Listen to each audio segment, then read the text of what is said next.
Am I completely or just Sheikh, Sheikh Muhammad. Come and check if it's okay, please. that's fine. Just yeah, something is blocking you. So do that. بسم الله الرحمن الرحيم الحمد لله والصلاة والسلام على رسول الله وعلى آله وأصحابه ومن تبعهم بإحسان إلى يوم الدين رب اشرح لي صدري ويسر لي أمري واحلل عقدة من لساني يفقهوا قولي أما بعد السلام عليكم ورحمة الله وبركاته. We ask Allah subhanahu wa ta'ala to accept our just complete salah. The verse that I want us to reflect upon tonight was read by one of our imams, and the verse contains about 2 instructions or so. Allah subhanahu wa ta'ala says, أعوذ بالله من الشيطان الرجيم يسألونك عن الخمر والميسر. They ask you, Muhammad sallallahu alaihi wasallam, about intoxicants or intoxication, taking alcohol, wal maisir, and gambling. Intoxication and gambling. Kul fihima ithmun kabir. Inform them that in intoxication and gambling there are ithmun kabir. They contain great sins. Wa manafi'u linnas. Although they contain they contain great sins, at the same time there are benefits for men. There are benefits in drinking alcohol. There are benefits in gambling. وَإِثْمُهُمَا أَكْبَرُ مِنْ نَفْعِهِمَا. Allah said, but the sin in both of them is greater than the advantages they have. وَيَسْأَلُونَكَ مَاذَا يُنْفِقُونَ. And they ask you, what should they spend? How should they spend their money? قُلِ الْعَفْوَ. Tell them to spend what is left. So let's deal with the first part of the verse.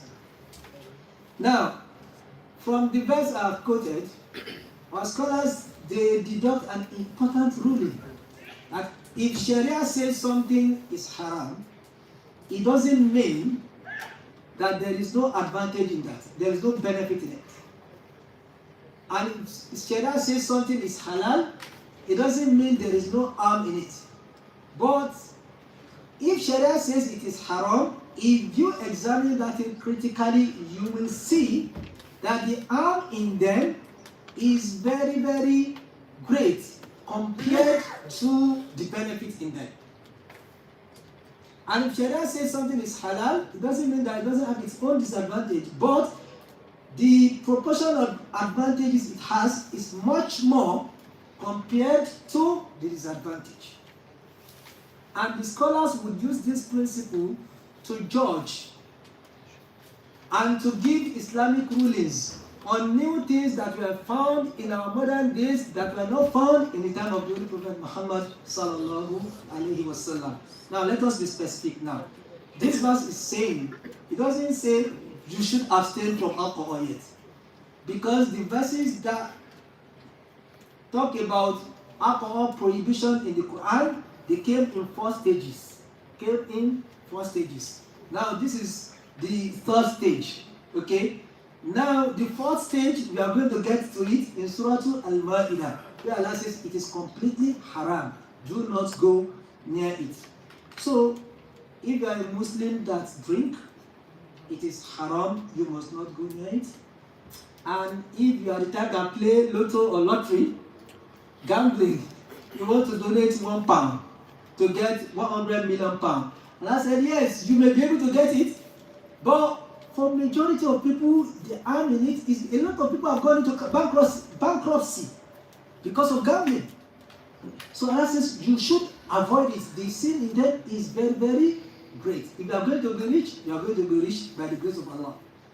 And this takes me to another important disease that is found in the Muslim community, and that is smoking. Smoking. Many people would say there is no verse in the Quran that says smoking is haram. Yes, because smoking did not exist at the time of the Holy Prophet Muhammad sallallahu alaihi wasallam. However, with the current medical practice and research has shown that smokers are liable to die young, and that smoking causes cancer. It causes a lot of lung disease. I'm a medical practitioner. I've seen a lot of people who have got what we call COPD. They have inability to breathe properly. Many people are breathing with oxygen. They can't breathe properly. Once I see them, I ask, did you used to be a smoker? They will say yes. So, smoking can make you die early. Yeah, you may enjoy the taste or whatever, or the smell, but the harm in it for you is great, and you should avoid it. And I've come across people who used to be smokers and they've stopped it completely, and they are not Muslims. One of them I asked, well, how were you able to stop smoking? He said one day my daughter went to school and they came to their school. People were campaigning against smoking, and they showed to my daughter the picture of the lungs of those who smoke and the pictures of those who don't smoke. And the distance is the difference is very clear. So my daughter came home and she was very upset. She was very sad. I said, "Why?" She said, "Mommy, I don't want you to die. You smoke a lot, and they've shown us today that those who smoke are liable to die young. Mommy, I don't want to lose you." She said, "Because of that, I stopped smoking instantly because I don't want my child, my daughter, to lose me." And I've seen someone else who said, "I stopped smoking. I went to maybe GP or something. They gave me a drug that stops me from thinking about smoking." He said, "So is there a drug like that?" She said, "Yes." So that is how she was able to stop her own smoking. Look, if you are the type that smokes, know that it is dangerous for you and it is sinful. La darara wala dirara. Do not harm people and do not allow yourself to be harmed.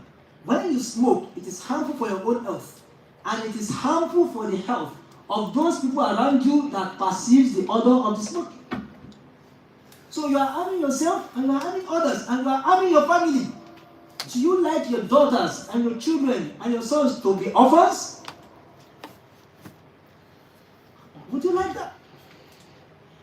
So if you don't want your children to be orphans and you don't want your wife to be a widow, stop smoking. May Allah forgive us. Assalamu alaikum wa rahmatullahi wa barakatuh.